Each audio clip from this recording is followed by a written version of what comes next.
Film एक बहुत ही fancy और मशहूर night club the night ring के बारे में है। यह नाइट क्लब कई गैंग्स के लिए अहम बन जाता है जो इसे अपना ठिकाना बनाना चाहते हैं। टेक्सास टाइगर गिरोह भी इन्हीं में से एक है। जैनी की गिरोह का लीडर जैनी की शुरू द नाइट रिंग को अपने कब्जे में लेने में कामयाब हो जाता है। वो दूसरे गैंग्स के सदस्यों को हरा देता है, अपने ही भाई को भी नहीं छोड़ता, लेकिन इस पूरी लड़ाई झगड़े में शूरो अपना सबसे करीबी दोस्त और अपना दाहिना हाथ गंवा बैठता है। इसलिए वो जैनी की गिरोह छोड़ने का फैसला करता है और अकेले टेक्सास गिरोह से लड़ने जाता है, जो इस सारी परेशानी की असली वजह है। टेक्सास गिरोह को हराने और उनका ठिकाना लेने के बाद शूरो वापस अपने पुराने साथियों को बुला लेता है जो जैनी की गिरोह में थे। अब वो सबको मिलाकर अपना खुद का बड़ा गिरोह बना लेता है। फिल्म की कहानी एक शानदार night club the night ring के इर्द गिर्द घूमती है। हर कोई इस क्लब को अपना अड्डा बनाना चाहता है, गैंग्स भी शामिल हैं। जैनी की गिरोह का लीडर जैनी की शुरू बाकी गैंग्स को हराकर द नाइट रिंग पर कब्जा कर लेता है। इस लड़ाई में वो अपना सबसे अच्छा दोस्त खो देता है, इसलिए वो अकेले उस गैंग से बदला लेने निकलता है जिसने ये सारी परेशानी खड़ी की थी। जीत के बाद वो अपने पुराने साथियों को वापस बुलाता है और उन सबको मिलाकर अपना बड़ा ग्रुप बना लेता है। लेकिन असल में शूरो का सपना बचपन से ही अमीर रईस बनने का था। अब वो अपने साथियों के साथ मिलकर इसी सपने को पूरा करना चाहता है। वो अपना नाम बदलकर डोरी रख लेता है और उसके साथी भी नए नाम ले लेते हैं। एक दिन डोरी की मुलाकात गॉज ग्रुप के लीडर नोआ से होती है।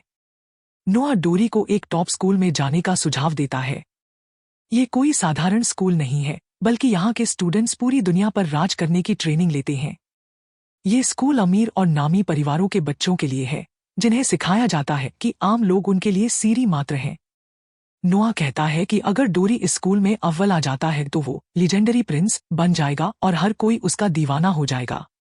मगर ये आसान नहीं होगा, क्योंकि स्कूल में पहले से ही कनाडा सुजको नाम का एक ताकतवर लीजेंडरी प्रिंस है। कनाडा ने स्कूल का काफी विस्तार किया है और स्टूडेंट्स के बीच काफी लोकप्रिय है। उसकी खूबसूरती और खास सुविधाओं के कारण सब उसे पसंद करते हैं। दूसरी तरफ स्कूल के प्रिंसिपल के बारे में अजीबोगरीब अफवाहें हैं। ये सब सुनकर डोरी कनाडा को हराने और स्कूल पर राज करने का फैसला कर लेता है। वो अपने साथियों के साथ मिलकर एक प्लान बनाता है। वो प्रिंसिपल के बारे में अफवाहें फैलाते हैं, जिससे प्रिंसिपल और बाकी स्टूडेंट्स परेशान हो जाते हैं। कनाडा के अलावा द नेक्स्ट नाम का एक और ग्रुप है जिसका स्कूल में काफी मान है। इस ग्रुप के 4 में से एक सदस्य कुकी 1 महीने से गायब था। किसी को नहीं पता वो क्यों गया। अब वो वापस आ गया है, लेकिन अब वो किसी और का फॉलोवर बन चुका है। डोरी और उसके साथी स्कूल पहुंचते हैं। उनकी शानदार स्टाइल और समझदारी देखकर सब लोग इम्प्रेस हो जाते हैं। यहां तक कि कनाडा और उसका ग्रुप भी फीका पड़ जाता है। स्कूल पहुंचते ही डोरी अपना असली इरादा बता देता है। वो प्रिंसिपल को हटाकर खुद स्कूल का नया लीडर बनना चाहता है और स्कूल को अपने हिसाब से चलाना चाहता है। प्रिंसिपल से मिलकर अपने प्लान को शेयर करने पर प्रिंसिपल साफ मना कर देता है, लेकिन डोरी विनम्र रहता है और बाद में फिर आने का वादा करता है। इस बीच वो और उसके दोस्त बाकी स्टूडेंट्स और टीचर्स को अपने पक्ष में मिलाने की कोशिशें शुरू कर देते हैं। आखिर उन्हें स्कूल का नया लीडर बनने के लिए बाकी लोगों का समर्थन चाहिए। द नेक्स्ट ग्रुप के मेंबर्स कुकी से पूछते हैं कि वो 1 महीने के लिए कहाँ गायब हो गया था, लेकिन कुकी अनजान बन जाता है और उनके सवालों को इग्नोर कर देता है। प्रिंसिपल की चेतावनियों को दरकिनार कर डोरी और उसके दोस्त ताकत हथियाने के लिए तरह तरह के तरीके अपनाते हैं। डोरी स्कूल में अपने असली मंसूबों को जाहिर करता है। वो अपने दोस्तों को आदेश देता है कि वो प्रिंसिपल की मूर्ति हटा दें, स्कूल के एक खास कमरे में सजी कनाडा सुजको की महंगी चीजों को हटा दें और पूरे स्कूल में पर्चे बांटें, जिनमें वो बताएगा कि अगर वो स्कूल का लीडर बन जाता है तो क्या क्या बदलाव करेगा। वहीं दूसरी तरफ कुकी को अपने पुराने ग्रुप द नेक्स्ट के दोस्त याद आते हैं, लेकिन ऐसा लगता है कि उसके पास कोई राज है जो वो अपने दोस्तों को नहीं बताना चाहता। अचानक स्कूल में एक हेलीकॉप्टर आकर उतरता है। ये हेलीकॉप्टर कनाडा सुजको का है, जिसे स्कूल के सभी स्टूडेंट जानते हैं। कनाडा सुजको वह है जिन्होंने बाकी कैंडिडेट्स को हराकर स्कूल के तीसरे पीढ़ी के लीजेंडरी प्रिंस बने थे। उनके फैंस उनका स्वागत करने के लिए इकट्ठा होते हैं। अपने फैंस से कनाडा को पता चलता है कि डोरी ने स्कूल पर कब्जा करने का प्लान बनाया है। प्रिंसिपल कनाडा से कहते हैं कि वो डोरी और उसके साथियों को स्कूल से निकाल दे। कनाडा वादा करता है कि वो स्कूल को बाहरी लोगों से बचाएगा जो अपना फायदा उठाने के लिए स्कूल को कंट्रोल करना चाहते हैं। कनाडा डोरी और उसके साथियों से मिलता है। वो ये देखकर चौंक जाता है कि उसका भरोसेमंद साथी सैरो अब डोरी का समर्थन कर रहा है। सैरो कभी कनाडा का करीबी दोस्त था, लेकिन अब किसी कारण से वो डोरी के प्रति वफादार है। उन दोनों की मुलाकात के बाद डोरी दोबारा स्कूल पर राज करने और उससे आगे तक जाने की अपनी इच्छा जाहिर करता है। कनाडा अपने पद को बचाने के लिए अडिग है। वो डोरी को एक लड़ाई के लिए चुनौती देता है। ये लड़ाई ये तय करेगी कि लीजेंडरी प्रिंस का खिताब और स्कूल पर राज करने का हक किसको मिलेगा। वो दोनों लड़ाई के लिए सहमत हो जाते हैं।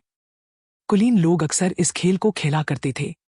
मैच शुरू होने से पहले कनाडा अपने असिस्टेंट जेन से सैरो की धोखाधड़ी के बारे में बात करता है।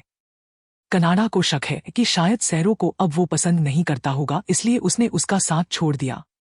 ये बात कनाडा के लिए चौंकाने वाली थी, क्योंकि उसे लगता था कि सैरो पहले उसकी इज्जत करता था। मैच जीतने और सैरो की वफादारी वापस पाने के लिए मुस्तरिब डिटरमाइंड होकर कनाडा उम्मीद करता है कि सैरो उसके पास वापस आ जाएगा। जेन और द नेक्स्ट के सदस्य यह पता लगाने की कोशिश शुरू करते हैं कि आखिर सैरो और कुकी ने कनाडा को छोड़कर डोरी को क्यों चुना। उनकी जांच में पता चलता है कि डोरी ने किसी न किसी तरह सैरो और कुकी की मदद की थी, जिसकी वजह से उन्होंने उसके प्रति वफादारी दिखाई।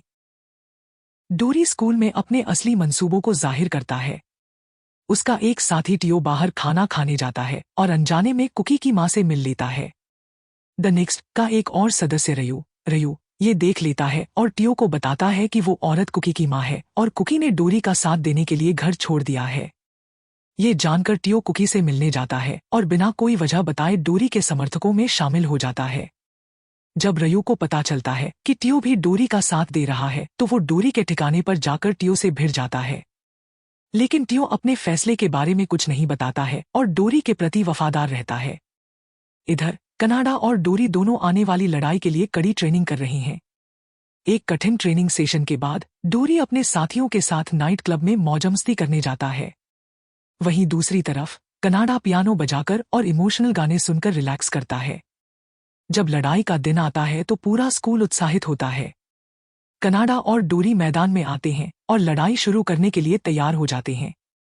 उसी दौरान टियो को पता चलता है कि कुछ गुंडे कुकी की मां के खाने के ठेले पर परेशानी खड़ी कर रही हैं। वो बीच में कूदकर गुंडों से लड़ता है। ये सब एक और स्टूडेंट देखता है और दौड़कर कुकी और रयू को बताता है कि टियो गुंडों से लड़ रहा है। टियो और कुकी के सबसे करीबी दोस्त रयू को उनके विश्वासघात का शक होता है, लेकिन कुकी उसे सारी बात समझाता है। दरअसल कुकी की मां का फूड स्टॉल कर्ज और कम आय के कारण संघर्ष कर रहा था। ऐसे में जब डोरी ने मदद की पेशकश की तो कुकी उसका साथ देने लगा ताकि वो डोरी की मदद का बदला चुका सके। इधर टियो गुंडों से लड़ रहा है और उधर कनाडा और डोरी मैच में अंक बटोरने के लिए लड़ रहे हैं। लड़ाई के दौरान कनाडा को अपना बचपन याद आता है। कनाडा को बचपन के वो दिन याद आते हैं जब सैरो अब डोरी के साथ हमेशा फेंसिंग प्रतियोगिताओं में उसे हरा देता था, क्योंकि वो कनाडा की कमजोरियों को जानता था। इस बीच कनाडा और डोरी के बीच लड़ाई और भी तेज हो जाती है। कुकी, रयू और उनके दोस्त कुकी की मां के खाने के ठेले पर गुंडों से लड़ते हुए टियो को देख लेते हैं। वो सब गलतफहमी दूर कर लेते हैं और आपस में लड़ाई बंद कर देते हैं। एक महीने बाद कुकी अपनी मां से मिल पाता है। लड़ाई अपने चरम पर पहुंच जाती है। कनाडा और डोरी दोनों जीतने के लिए बहुत जोर लगा रहे हैं। अब पता चलता है कि मैच से पहले सैरो ने डोरी को कनाडा की कमजोरी के बारे में बता दिया था, लेकिन कनाडा ने इस चाल का अंदाजा लगा लिया था और जवाबी हमला करके अप्रत्याशित रूप से जीत हासिल कर लेता है। जीतने के बाद भी कनाडा विनम्र रहता है और डोरी की इज्जत करता है। सैरो अपनी रणनीति के नाकामयाब होने के लिए माफी मांगता है, लेकिन डोरी उसे दोष नहीं देता। बाद में कनाडा सैरो को वापस आने का प्रस्ताव देता है, लेकिन सैरो मना कर देता है। वो दुखी होकर कनाडा को धन्यवाद देता है और चला जाता है। वहीं दूसरी तरफ कुकी और टियो वापस द नेक्स्ट ग्रुप में शामिल हो जाते हैं। डोरी अपने सभी ग्रुप्स को भंग कर देता है। कनाडा और डोरी मिलते हैं और पाते हैं कि उनके व्यक्तित्व भले ही अलग हैं, लेकिन उनमें कुछ समानताएं भी हैं। कनाडा उनकी तुलना सूरज और चांद से करता है, जो एक दूसरे को मात देने की कोशिश किए बिना अपनी अपनी चमक बिखेरते हैं। लेकिन फिल्म खत्म होने तक वो दोनों एक अनथीन लड़ाई में लगे रहते हैं। हर कोई खुद को सबसे अच्छा समझता है। कहानी की सीख, मजाक के बिना। यह फिल्म महत्वाकांक्षा, वफादारी और दोस्ती जैसे विषयों को दर्शाती है। यह जरूरी नहीं सिखाती कि लड़ाई ही सब कुछ है, बल्कि ये बताती है कि अपने प्रतिद्वंदी को समझना और उसकी ताकत की इज्जत करना कितना जरूरी है। ये भी दिखाती है कि कैसे प्रतिद्वंदी भी एक दूसरे से सीख सकते हैं और एक दूसरे का सम्मान करते हुए प्रतिस्पर्धा कर सकते हैं।